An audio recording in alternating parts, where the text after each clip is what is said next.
Hi, I'm Joe and welcome to the channel. In this micro lesson, I thought I would do something a little bit strange or odd, or flip the script as they say on Cobra Kai. That's a bad reference. Lots of times we're always looking to escape the pentatonic box, right? We're looking to add new notes to it, add new colors to it, or even just break out of the position altogether.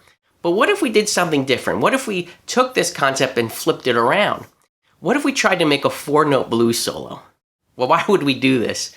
Well, if you listen to all the great players, like B.B. King, listen to how he can just squeeze so much music out of just so few notes. His bends were beautiful. He was just more expressive that way. Well, lots of times as guitarists, I don't think this is a skill that we take time to practice. I know I don't. I'm always on to the next thing, or I'm just trying to add more notes. I'm not even putting enough space in between the phrases that I'm doing when I'm soloing, just more. What if we stripped it back? And what if we limited ourselves again to 4 notes in a pentatonic scale to see if we can come up with some sort of interesting solo? So that's exactly what the challenge is for this video. Let's grab a guitar and get started. Okay, so here's the setup. We're gonna play over a G blues. So basically the chords will be G7, C7, and D7. And what we'll do is we'll stay in our wonderful box 1 of the G minor pentatonic scale.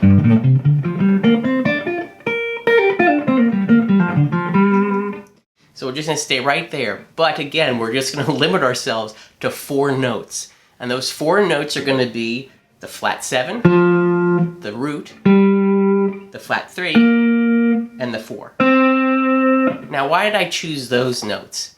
Well, for the most part, those notes will exist in all the chords that are used in this progression. So as an example, when we're playing over the G7, we have the flat 7 in that chord.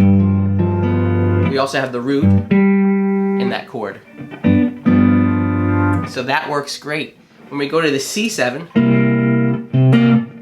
we get the flat 7 there. And we also get the root acting as the 5th of the C7 chord. So those 2 notes. When we get to the D7, we have the C, or the 4 in the pentatonic scale, as the 7th of that chord. So that's the reason why we're going to choose those 4 notes. And what's nice is, this forces us just to stay in this little box here. So to make things interesting, I'm going to lose the pick. No pick for this. I figure let's try to be as expressive as possible. And by sometimes using your fingers,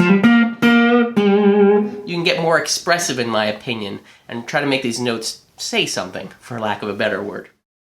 So let's go ahead and do the track now, and we'll see what we can come up with.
So that's what I could come up with, just limiting myself to those 4 notes.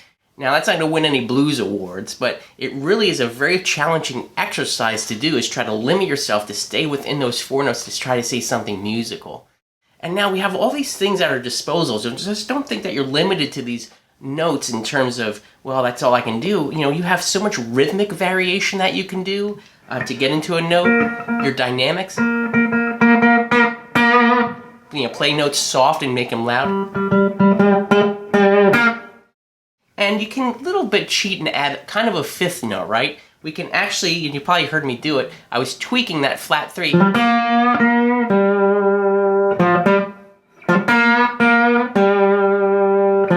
So I was really kind of implying the major third of the G7 chord, excuse me, in there. So you have some variation there, and you have other things at your disposal. You notice I was doing some double stops.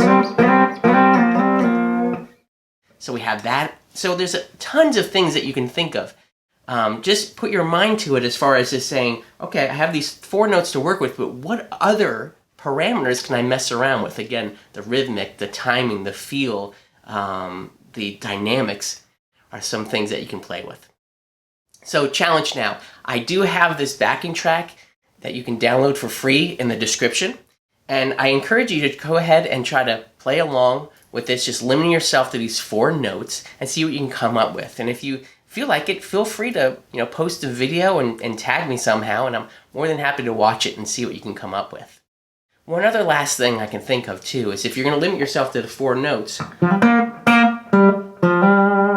well, we can also play those up an octave higher.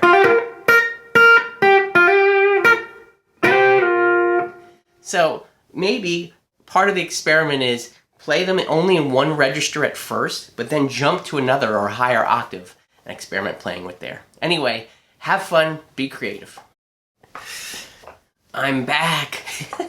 I realized that I kind of left out 2 other key points to think about when you're doing this. Think like a vocalist when you're playing.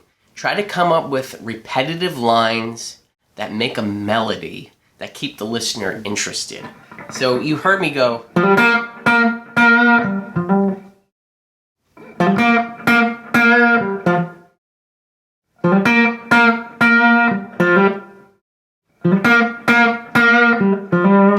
So there, I was trying to come up with some sort of like vocal quality, vocal line, if you will, and just do a melody over each chord changes. And did you also notice I left space? So in between your phrases, leave some time for the listener to digest what you just said on the guitar to give them more satisfaction when you do start playing again and playing another note. So those are just 2 other things that I just wanted to point out. Again, come up with some melodies and motifs that you can repeat over and over again. Repetition is a good thing. Sometimes as guitarists, we think that we just have to say a new thing every time we pick up and play the instrument or every time we go for a passage in a solo. That's not true. We want to try to, again, do some repetitive lines to keep the listener engaged. And the second one, obviously, again, is put some silence, as I just did in that break, that mental break. Put some silence in between whatever you're playing to, again, let the listeners have a little bit of an ear rest before you go on to your next phrase. Well, that's another micro lesson down. Hey, if you found any value in this video, would you consider helping me grow the channel by subscribing down below, hitting the like button, and knocking the bell? All these things help me out, and I'm so grateful for your support. As always, I wish you a wonderful day.